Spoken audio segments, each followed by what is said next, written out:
Estamos de volta. Os desafios para minimizar a injustiça tributária no Brasil em época de crise. Esse é o assunto do Melhor e Mais Justo de hoje. Dessa conversa participam Carlos Alberto Safatli, economista, professor da PUC São Paulo e vice-presidente do Sindicato dos Economistas de São Paulo, e André Biancarelli, economista da Unicamp. A busca pela justiça fiscal deve observar, entre outras coisas, capacidade de contribuição e formas mais ou menos equilibradas de distribuição da riqueza. Mas exige também o combate efetivo a um mal que afeta a sociedade brasileira, a sonegação.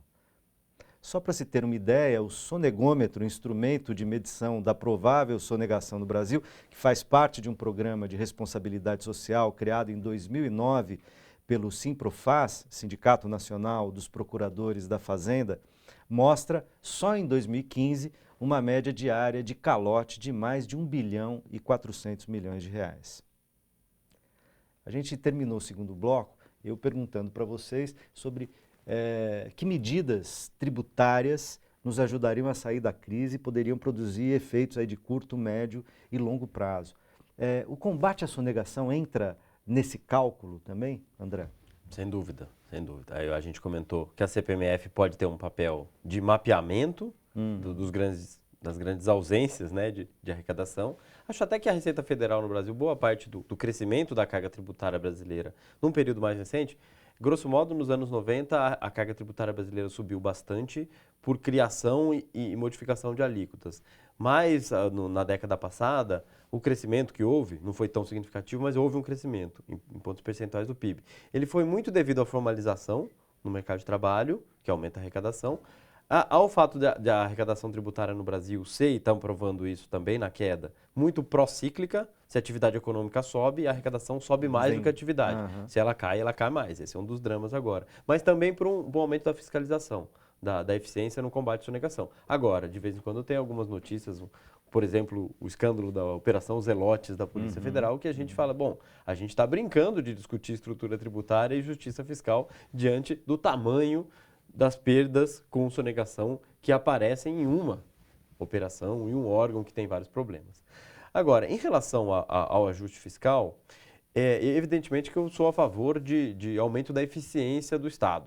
Todo mundo que tem alguma relação com o Estado, e eu sou professor de uma universidade pública, sabe de todos as dificuldades, os entraves, alguns deles inclusive criados para evitar a corrupção, que na prática não evitam grandes desvios de dinheiro, mas prejudicam muito a agilidade e os objetivos das políticas públicas e, às vezes, as tornam, inclusive, muito mais caras. A gente vê obras paradas de infraestrutura, é o grande exemplo disso. O intuito de um tribunal que paralisa uma obra pode até ser economizar dinheiro público e tem indícios de sonegação. Mas isso torna a obra 4 vezes mais cara. Então acho que tem muito a avançar no quesito eficiência do gasto público. Sim, mas eu acho que o desafio maior agora do ajuste fiscal passa necessariamente por um drama que esse também eu vejo muita dificuldade do Brasil sair. É que como retomar o crescimento? A boa parte do ajuste fiscal, que não é só ajuste fiscal, é ajuste de preço, é ajuste de taxa de câmbio, é ajuste de nível da política monetária, da Selic também, ele estava muito alicerçado na ideia da confiança, de restaurar a confiança de que a sinalização de uma posição melhor fiscal no Brasil e preços mais no lugar retomariam a confiança privada, tanto do ponto de vista dos investidores quanto dos consumidores. Até agora o que se viu foi um efeito completamente ao contrário, né? E diante de um quadro desse, e ainda mais complicado por uma crise política sem qualquer parâmetro e sem qualquer vislumbre de solução a curto prazo, quem vai investir no Brasil? Eu acho que por trás da ideia só de uma credibilidade do governante, ela esconde uma falta de demanda, uma falta de perspectiva de crescimento. O investidor contrata gente, compra novas fábricas, compra novas máquinas se a perspectiva de crescimento da demanda existe. Acho que esse é o grande drama. Se o Brasil não encontrar uma fonte de crescimento, muita gente tem esperança no setor externo, com um câmbio mais valorizado, que as exportações vão puxar o crescimento. E eu tenho muitas dúvidas disso, inclusive porque o mundo não está muito favorável para as nossas exportações. Lá em 2008, 2009, o mercado interno nos socorreu, sim, tá certo? Esse está profundamente deprimido no momento.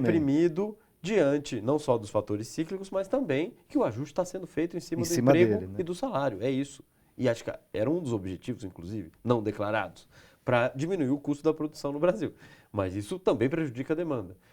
Uma esperança que eu acho que seria ótimo se acontecesse, mas também tenho dúvidas, é no programa de concessões e infraestrutura, que é uma coisa que tem uma necessidade absolutamente clara e quase infinita de investimento. Então, está longe de saturar o mercado, as possibilidades de investimento. Esse mercado está totalmente aberto. O problema é a credibilidade no momento. Sim. Como recuperá-la? Essa é uma das grandes saídas, André. Sim. Você acertou direitinho. Isso né? tem, o problema é o momento. O momento não tem credibilidade para isso. tem efeitos, digamos, tanto Multiplicadores, pelo lado né? da demanda, porque gera emprego, gera demandas em outro, e pelo lado da oferta nem se fala, redução de custos, de produção, claro. etc. Então essa seria a via. E eu não digo nem só a infraestrutura logística, de transportes e locomoção, mas Portos, também infraestrutura social, investimento em mobilidade urbana, em saneamento. Saneamento é uma área em que a situação brasileira é completamente um vexame.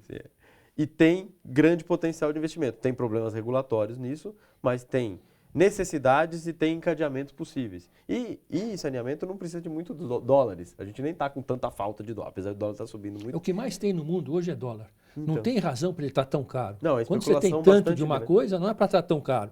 E o que mais tem no mundo hoje é dólar. Quer dizer, é exclusivamente especulativo.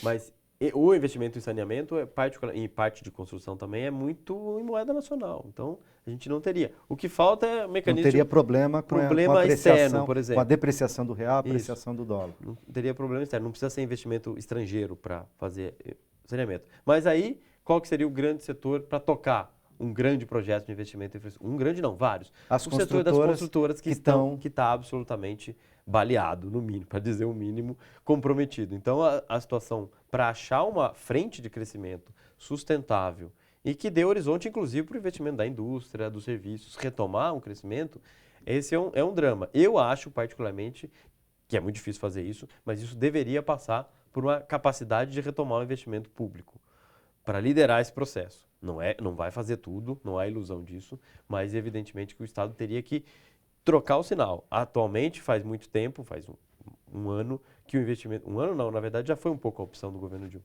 Que o investimento público, que vinha crescendo muito a partir de 2006, 2007, ele desacelerou, apesar do PAC e tudo. Então, acho que essa variável, e não é gasto nem com funcionalismo, nem com desvio, tal, a gente tem que qualificar os tipos de gasto público. O investimento público era uma variável central. Ele está muito, muito limitado na conjuntura atual. Então... Carlos Alberto, a avaliação do ponto de vista da prospectiva do André... Perfeito. Perfeito. Você concorda? Concordo. E vê alguma saída? Porque ele apresenta um quadro difícil. Não, né? hoje o quadro está muito difícil. Você vê alguma saída no A gente está na UTI. Hoje a saída que eu vejo é ajoelhar e rezar. Sim. Porque realmente a situação está muito difícil, né? A gente vai ter que sacrificar muita coisa para cobrir o déficit público de hoje, né? Porque hoje a expectativa, você não vai ter nenhuma safra agrícola estrondosa, né? Inclusive por causa das chuvas, né? Os investimentos do PAC, principalmente na área de energia elétrica, não deram aquela qualidade de retorno, muitos deles não estão nem completos, eles estão parcialmente completos, quer dizer, encareceu o custo e não teve resultado, né? Investimento externo está muito difícil para vir por causa da credibilidade do momento, né? Enquanto tiver essa turbulência política. Não, e também porque há problemas de crise no exterior também. Né? Você pega um investidor externo, o dinheiro no exterior tem. Os Estados Unidos está crescendo 3%. Está sobrando dinheiro para eles. Né? Para eles sobra recurso. Né? O investidor estrangeiro pega um noticiário, você pega 2 ministros do Supremo brigando na televisão, né? Isso, a credibilidade, eles não vão pôr dinheiro aqui, não vão pôr. Então, a situação hoje realmente está bastante difícil, muito difícil. Eu não vejo solução de curto prazo, não vejo mesmo. Né? O negócio é esperar épocas melhores aí, porque realmente não é nem reforma tributária, nem reforma política, o negócio é tentar consertar a nossa situação, né, de relacionamento entre as instituições. Estão colocando em xeque, né, exatamente a subsistência delas. E agora, como fazer essa travessia? Vocês estão dizendo, olha, a situação, as saídas possíveis, né, via investimento público, investimento do Estado, via investimento estrangeiro, tão difíceis, não são de curto prazo. E qual o caminho? Como fazer essa travessia nesse momento? Quer dizer, a resolução da crise política seria a única saída, não econômica, mas para pacificar o ambiente, para poder começar a gerar uma possibilidade de recuperar a credibilidade, nossa situação confiança. Está tão difícil, que a tal ponto que o governo se orgulhar de estar com 350 bilhões de dólares de reserva, né? Mas com essa política diária de combate à especulação, né? O Banco Central coloca 2, 3, 4 bilhões por dia para segurar o dólar. Para segurar o dólar. Isso aí vai derreter essa reserva, que tanto se orgulha dela, vai derreter em 2, 3 meses. Vai acabar essa reserva. Então, para você ver a seriedade da situação. Em relação ao setor externo, apesar dessa especulação gigante e esse movimento do dólar dos últimos dias completamente sem nenhum tipo de fundamento, eu não sou tão pessimista em relação ao setor externo. Acho que a solidez não é das contas, a gente tem déficit, mas o déficit está diminuindo agora. Mas particularmente pelas reservas e pelo perfil do que a gente deve no exterior, hoje é muito melhor do que em outros momentos difíceis da economia brasileira. Eu acho que os problemas externos, e eu também não sou tão pessimista do ponto de vista financeiro em relação ao resto do mundo. Sou mais pelo ponto de vista de que o setor externo, absorver as nossas exportações vai ser muito difícil, limitado, mesmo com o câmbio a 4. É difícil o Brasil exportar, porque a estrutura produtiva está muito... Desarranjada é um bom termo, por anos de problemas nessa área. Agora, eu acho, na verdade, que o que é mais curioso, e é um caso único, que do ponto de vista objetivo dos números, mesmo a política fiscal, que é o foco das atenções, do ponto de vista do estoque da dívida, que é a atenção, e mesmo se você quiser pegar o conceito de dívida bruta, a nossa situação não é historicamente péssima. A gente já teve muito pior do que isso. Há 15 anos atrás, o final da década de 90 e começo dessa década, era muito mais alarmante do ponto de vista objetivo, mesmo do ponto de vista fiscal. A nossa dívida pública piorou, mas ela piorou depois de ter melhorado durante 10, 12 anos. Então, eu acho que tem aí um clima de pessimismo que é muito difícil Então a saída política é fundamental. Eu acho que além da saída política fundamental, e longe de mim querer dizer que a saída política é trocar o governo, porque eu acho que isso, nas condições atuais, fere a democracia e tem a ilusão de que um governo que a suceder terá legitimidade e terá tranquilidade política. Na minha opinião, trocar o governo não é saída política. Não, eu acho que piora. Eu acho que, na verdade, você vai criar uma comoção social de tal ordem que nós vamos criar uma situação de polarização de longo prazo e bobeou até de guerra civil no Brasil.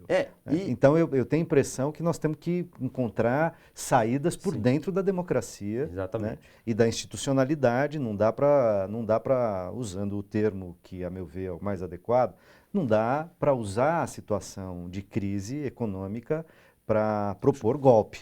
Né? Inclusive porque um governo que virá terá as dificuldades econômicas iguais, acrescidas da falta de legitimidade legal, digamos assim, o que não vai melhorar a situação econômica. Além de não ser nenhum quadro respeitado. Isso, a gente tem uma falta de liderança no Brasil dramática também, além disso. Agora, do ponto de vista estritamente econômico, eu acho que uma saída urgente, é muito difícil fazer isso operar, mas a gente precisava, passado se vier a aprovação desse último tentativa de sinalizar para um orçamento pelo menos equilibrado no ano que vem, pensar em reverter o sinal geral da participação do Estado na economia. Enquanto o Estado estiver retirando demanda da economia, só aumentando a arrecadação e cortando todos os tipos de gasto, e repito, o gasto que mais sofre quando se quer ajustar é justamente o gasto que mais se precisava, que é o investimento.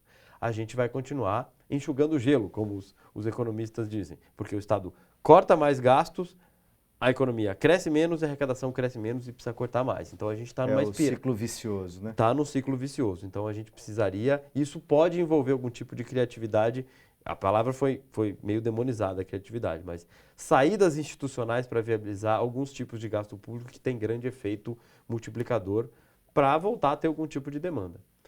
Porque, repito, eu sou pessimista no curto prazo, mas acho que as condições objetivas e os avanços do Brasil em termos de sociedade, em termos de distribuição de renda, inclusive. E da situação externa, que sempre foi um grande drama do Brasil, elas são melhores do que em outros momentos. Então, curto prazo, há grandes razões para não ser otimista, mas eu acho que uma saída a gente vai encontrar. Mas é preciso mudar o sinal de que só cortar a gente vai resolver, porque eu acho que isso está piorando a situação. Eu agradeço muitíssimo a presença de vocês, o debate para mim foi muito esclarecedor. Agradeço também a você que nos acompanhou até aqui e a gente se encontra na próxima quinta. Um forte abraço.